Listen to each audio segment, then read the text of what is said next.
안녕하십니까, 건축가 김선용입니다. 오늘은 지난해 등산에 이어서 이렇게 산속에서 좀 1박을 해보고자 이렇게 자연휴양림에 왔는데요. 많은 분들이 세컨하우스를 찾고 계신데 세컨하우스가 필요한 이유에 대해서 이야기를 해보도록 하겠습니다.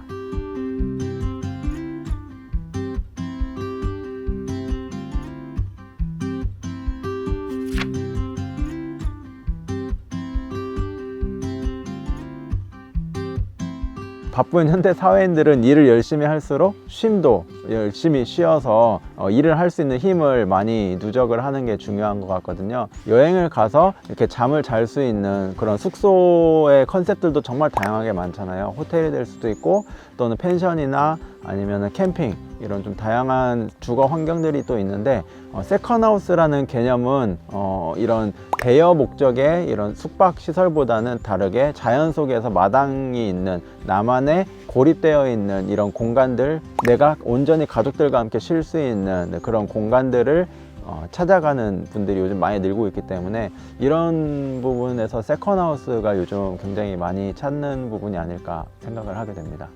사회생활이라는 게 사람과 사람 사이의 어떤 관계에서 일어나는 일들이 굉장히 많고 또는 거기에서 오는 스트레스도 또 많기 때문에 소수의 사람들과 함께 그들만의 장소로, 고립된 장소로 가서 그곳에서 자발적인 고립을 하면서 이렇게 휴식을 하면은 그런 사회에서 생겼던 이런 스트레스들을 잊기도 하고 또 같이 간 가족들이나 같이 간 친구들끼리의 어떤 관계가 조금 더 돈독해지기도 하고 스트레스를 잊기 위해서 그런 장소로 많이 이동을 하는 것 같습니다.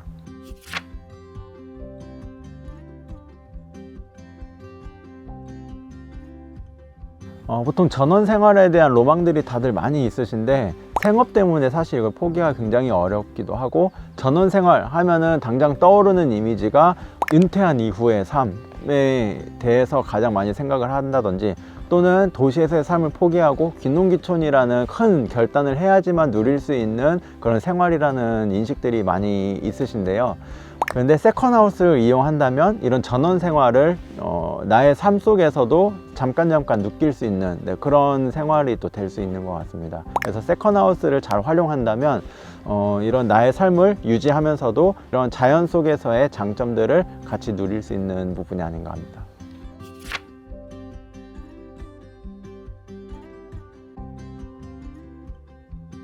상주하는 공간이 아니라 내가 필요할 때만 사용하는 공간이 되기 때문에 굳이 크지 않아도 된다는 점이 하나의 장점인 것 같아요. 생활하는 나의 모든 짐들이 다 들어가는 게 아니기 때문에 수납 공간도 적어도 괜찮고 또는 어떤 방마다의 어떤 용도나 기능들이 결정되는 게 아니라 스튜디오 형태로 오픈된 공간을 만들어 놓고 그 안에서 밥을 먹기도 하고 또는 잠을 자기도 하고 책을 읽거나 공부를 하거나 뭔가 나만의 취미를 할 수 있는 그런 공간을 만들어 놓고 그 공간을 다양하게 활용을 한다면은 아무래도 이런 다양한 활용성 면에서는 굉장히 유리할 것 같습니다.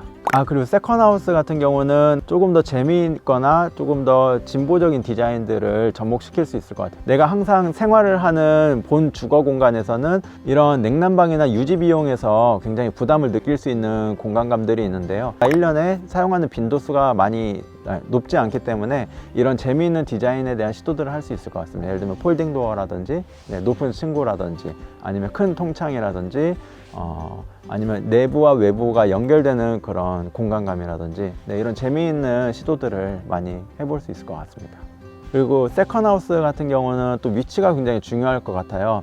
이런 사회 기반 시설과 접근성을 고려한다기보다는 내가 차를 타고 주말에 한 번 또는 한 달에 몇 번씩 정해진 주기마다 내가 가고 싶을 때 자발적으로 이렇게 들어갈 수 있는 공간이 되면 되기 때문에 아무래도 이런 도심 지역보다는 좀 이런 외곽 지역에서 산이나 강이나 바다 이런 자연적인 요소를 느낄 수 있는 사이트를 선정을 해놓고 거기에 세컨하우스를 지어 놓으면 아무래도 세컨하우스로의 기능을 좀 더 활성화할 수 있을 것 같습니다.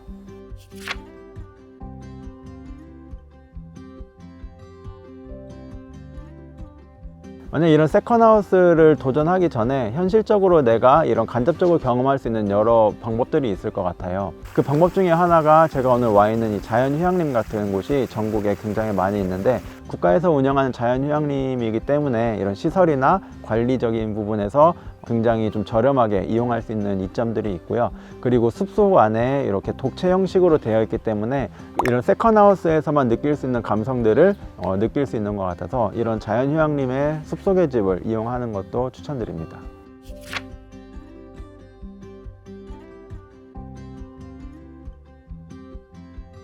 어제 일찍 잠들고 지금 아침에 산책을 하고 그리고 밥을 먹고 좀 정리를 하고 나가는 길인데요. 어제 저녁에 일찍 잠들어서 그런지 모르겠지만 오늘 아침에 알람 소리 없이 새소리 들으면서 또 아침 햇살 받으면서 자연스럽게 눈이 떠졌던 것 같아요. 바쁜 도시인들이나 현대인들한테는 이런 경험들도 굉장히 좋은 것 같아요. 이렇게 좀 새소리나 물소리를 들으면서 자연 속에서 쉰다는 것 자체가 어떻게 보면 또 힐링이 되고 힘을 얻을 수 있는 그런 부분들이기 때문에 꼭 세컨하우스 뿐만 아니라 세컨하우스가 없으신 분들은 이런 자연휴양림이나 캠핑 이런 자연 속에서 쉴 수 있는 프로그램들이 많이 있기 때문에 이런 부분들을 추천드리겠습니다. 오늘은 이렇게 직장인들에게 바쁜 현대인들일수록 세컨하우스가 필요한 이유와 또 세컨하우스가 만약에 없다면 간접적으로 이렇게 휴식을 할 수 있는 방법에 대해서 알아봤는데요. 다음에는 또 더 재미있고 더 유익한 건축과 관련된 정보로 찾아오겠습니다. 이상 건축가 김선용이었습니다. 감사합니다.